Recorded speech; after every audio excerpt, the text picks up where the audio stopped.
1 0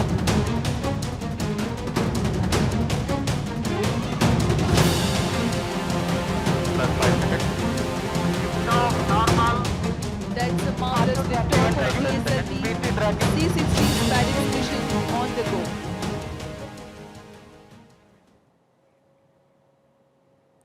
नमस्कार, आप सभी का बहुत स्वागत है। आप देख रहे हैं भारत 24। आपके साथ मैं हूं प्रिया सिन्हा। इसरो का रिजोल्यूशन अपना स्पेस स्टेशन, जी हां, इसरो ने एक बार फिर से इतिहास रचा है।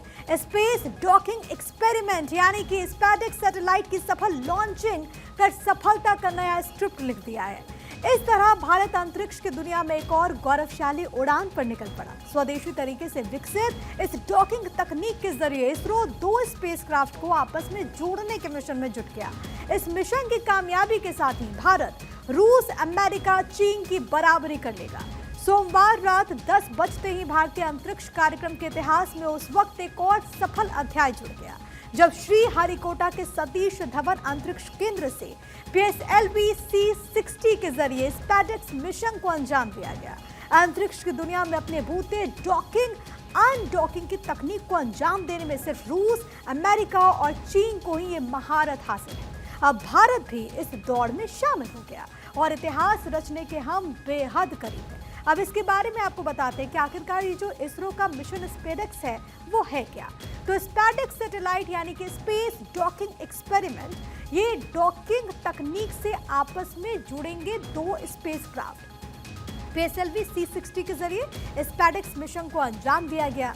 अब भारत के इस खास मिशन को आसान भाषा में भी समझिए। ऑर्बिट में 2 उपग्रह हैं, उन्हें आपस में लाकर जोड़ने के लिए एक प्रॉक्सिमिटी ऑपरेशन की जरूरत होती है।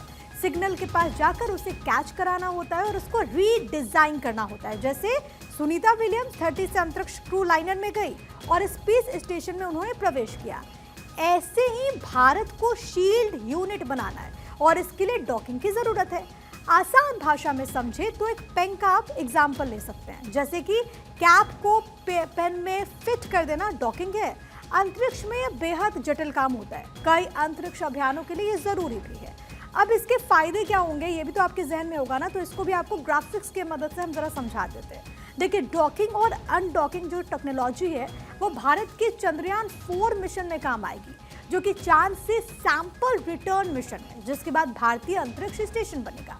तब धरती से कई मॉड्यूल्स को ले जाकर अंतरिक्ष में जोड़ा जाएगा और साल 2040 में जब एक भारतीय को चांद पर भेजा जाएगा और वापस लाया जाएगा, तब भी डॉकिंग और अनडॉकिंग एक्सपेरिमेंट की जरूरत होगी। गगनयान मिशन के लिए भी इस टेक्नोलॉजी की जरूरत है, जिसमें मानव को अंतरिक्ष में भेजा जाएगा। डॉकिंग अनडॉकिंग एक बहुत ही पेचीदा काम है। अभी तक केवल रूस, अमेरिका और चीन ने इसमें महारत हासिल की। इसरो के मुताबिक देश के अंतरिक्ष कार्यक्रम में ये एक मील का पत्थर है। स्पेसएक्स कक्षीय डॉकिंग में भारत की क्षमता स्थापित करने का एक महत्वाकांक्षी मिशन है, जो कि भविष्य में मानव युक्त अंतरिक्ष मिशन और उपग्रह सेवा मिशनों के लिए एक महत्वपूर्ण तकनीक है। इसकी सहायता से मानव को एक अंतरिक्षयान से दूसरे अंतरिक्षयान में भेज पाना संभव होगा। अब आपको हम ये भी समझाने की कोशिश करते हैं कि डॉकिंग और अनडॉकिंग की जो प्रक्रिया होती है वो कितनी मुश्किल होती है।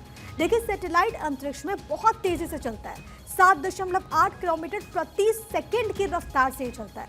जैसे 2 उपग्रह एक ही स्पीड में चलते हैं तो डिफरेंस इसका कम होता है। ICIC इसे कंट्रोल किया जाएगा, फिर दोनों समान तेजी के साथ जाएंगे और फिर आगे जाकर के जुड़ जाएंगे। जैसे आप समझिए 2 ट्रेन तेजी से एक ही दिशा में आसपास की ट्रैक पर चल रहे हो और एक दूसरे का दरवाजा बिल्कुल आमने सामने हो, लेकिन कैसे जाएं? यही काम कंप्यूटर के जरिए अंतरिक्ष में होना है। भारत अंतरिक्ष में बहुत बड़ा एक्सपेरिमेंट करने जा रहा है। 2 सैटेलाइट को एक ही रॉकेट से छोड़ा जाना, उनको फिर अंतरिक्ष में पास लाना और दूर ले जाना, इसी को डॉकिंग और अनडॉकिंग कहते हैं। बोलना आसान है लेकिन करना जाहिर है कि बहुत मुश्किल है। जब इनको पास लाया जाएगा और दूर लेकर जाया जाएगा तो दोनों सैटेलाइट अंतरिक्ष में बुलेट की रफ्तार से ज्यादा तेज चलेंगे। एक बंदूक की गोली से तेज चलने वाले सैटेलाइट को पास लाना, उनके बीच टक्कर ना हो, ऐसा करना बेहद मुश्किल काम है। अब स्पेस में डॉकिंग का इतिहास अगर हम समझे तो ये बहुत पुराना है। अमेरिका ने 16 मार्च 1966 को पहली बार डॉकिंग की थी। 16 मार्च 1966 में अंतरिक्ष में 2 स्पेसक्राफ्ट की पहली डॉकिंग को जेमिनी 8 मिशन में पूरी की गई। अगर हम इसके बारे में आपको बताएं तो जेमिनी 8 स्पेसक्राफ्ट एजेना टारगेट व्हीकल के साथ डॉक किया गया, जिसे उसी दिन पहले लॉन्च किया गया था। रूस ने पहली बार इसे 30 अक्टूबर 1967 को 2 स्पेसक्राफ्ट अंतरिक्ष में डॉक किए। तब अनमैन्ड कॉस्मोस 186 और 188 ऑटोमेटिकली डॉक किए गए। डॉकिंग सोवियत यूनियन के फ्लाइट प्रोग्राम में वापसी का एक बहुत महत्वपूर्ण कदम था। चीन की पहली स्पेस डॉकिंग 2 नवंबर साल 2011 को हुई थी, जब बिना चालक दल वाले शेनज़ोउ 8 स्पेसक्राफ्ट ने तियांगोंग 1 स्पेस लैब मॉड्यूल के साथ सफलतापूर्वक डॉक किया। डॉकिंग चीन के गांसू में सीक्वान सैटेलाइट लॉन्च सेंटर में हुई थी। अब इसरो अधिकारी जो हैं वो कह रहे हैं कि डॉकिंग और अनडॉकिंग की जो प्रक्रिया है वो प्रक्षेपण के लगभग 10 से 14 दिन के बाद होने की उम्मीद है। डॉकिंग और अनडॉकिंग के बाद दोनों उपग्रह 2 साल तक पृथ्वी की परिक्रमा करते रहेंगे। SDX एक उपग्रह हाई रेजोल्यूशन कैमरा यानी कि HRC से लैस है और SDX 2 payload miniature multi spectral यानी कि MMX पेलोड और रेडिएशन मॉनिटर है, जिसे रेडमॉन कहते हैं। इसरो के मुताबिक ये पेलोड हाई रेजोल्यूशन वाली तस्वीरें, प्राकृतिक संसाधन निगरानी, वनस्पति अध्ययन और कक्षा में विकिरण पर्यावरण की मैपिंग करेंगे। अब इसके बारे में जो हम आपको जानकारी दे रहे हैं तो आप इसे समझ गए होंगे कि कितनी बड़ी अचीवमेंट के तौर पर देखा जा रहा है। और अगर 2 स्पेसक्राफ्ट आपस में जुड़ेंगे तो हम उन मुल्कों की कतार में आ जाएंगे जिसने अभी तक ऐसा किया है। स्पेस में हर रोज भारत नई बुलंदियों को छू रहा है। इसके पीछे हमारे वो साइंटिस्ट हैं जिनके अथक प्रयास के बूते ये संभव हुआ। और अब आगे इसरो का ये जो मिशन है और इसरो की जो सोच है वो अपने स्पेस स्टेशन की है, और उसी में ये जो 2 को जोड़ने वाले यानी कि डॉकिंग और अनडॉकिंग की जो पूरी प्रक्रिया होगी 2 स्पेस में इनको जोड़ने की, वो अपने आप में बेहद ज़्यादा महत्वपूर्ण हो जाती है, वो अपने आप में बेहद ज़्यादा इम्पॉर्टेंट हो जाती है। और इसको लेकर के हमने आपको सरल शब्दों में बताया कि आखिरकार ये कैसे संभव होगा।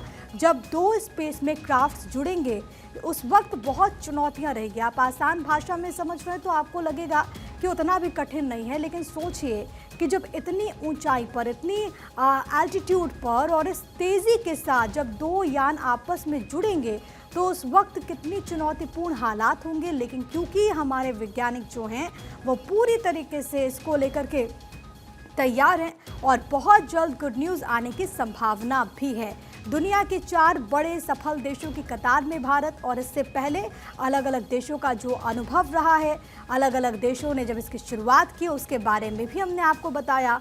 अब सोचिए कि जैसे 2 ट्रेन तेज़ी से एक ही दिशा में आसपास की ट्रैक पर होकर के चल रहे हों और एक दूसरे का दरवाज़ा आमने सामने हो, लेकिन कैसे ये जाए, यही काम कंप्यूटर के जरिए अंतरिक्ष में होना है। और ये एक एक्सपेरिमेंट है जो कि भारत स्पेस में कर रहा है। 2 सैटेलाइट को एक ही रॉकेट से छोड़ा जाना, उनको फिर से अंतरिक्ष में पास लाना, फिर इनको दूर ले जाना, इसी को डॉकिंग और अनडॉकिंग कहते हैं। और वो जो डॉकिंग और अनडॉकिंग की जो प्रक्रिया है वही होने वाली है। स्पेसएक्स की सफल उड़ान और अब स्पेस में एक और अचीवमेंट एक तरीके से भारत ने हासिल कर लिया है। इस दिशा में भारत आगे बढ़ रहा है। स्पेस में डॉकिंग का इतिहास क्या कुछ है वो भी लगातार आपके टीवी स्क्रीन पर है, और ये जो खबर है वो हर एक भारतीय को गर्व से भर देने वाली है, क्योंकि ये जो एक्सपेरिमेंट है वो न केवल अभी काम देगा बल्कि इन फ्यूचर आप देखिए, क्योंकि भारत के कई सारे स्पेस मिशन हैं जो कि अभी होने हैं, और ऐसे में उसमें ये बहुत ज़्यादा महत्वपूर्ण रोल निभाने वाला है। चाहे हम चंद्रयान 4 की बात करें, इसके अलावा गगनयान मैंड क्योंकि वहाँ पर भेजा जाना है, तो ऐसे में किस तरीके से एक महत्वपूर्ण ये कहीं ना कहीं भारत के पास एज होगा, आप इस लिहाज से समझ सकते हैं। और इसी को लेकर के अब भारत ने मजबूत कदम उठा दिया है, एक बहुत ठोस कदम उठा दिया है।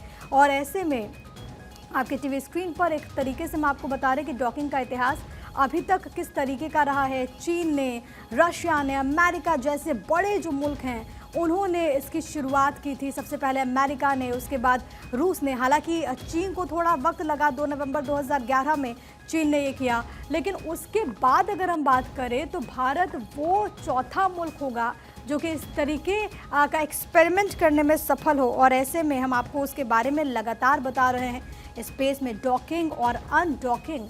और जाहिर है कि ये हर एक भारतीय के लिए बड़ी खबर है। स्पेस में इसरो जो कि लगातार इतिहास रचता हुआ, और अब एक और महत्वपूर्ण पड़ाव भारत के स्पेस मिशन में। ये बड़ी खबर, और साथ ही साथ आपकी टीवी स्क्रीन पर इससे जुड़ी हुई तमाम जानकारियां जो अभी तक सामने आई हैं वो भी मैं आपको बता रही हूँ।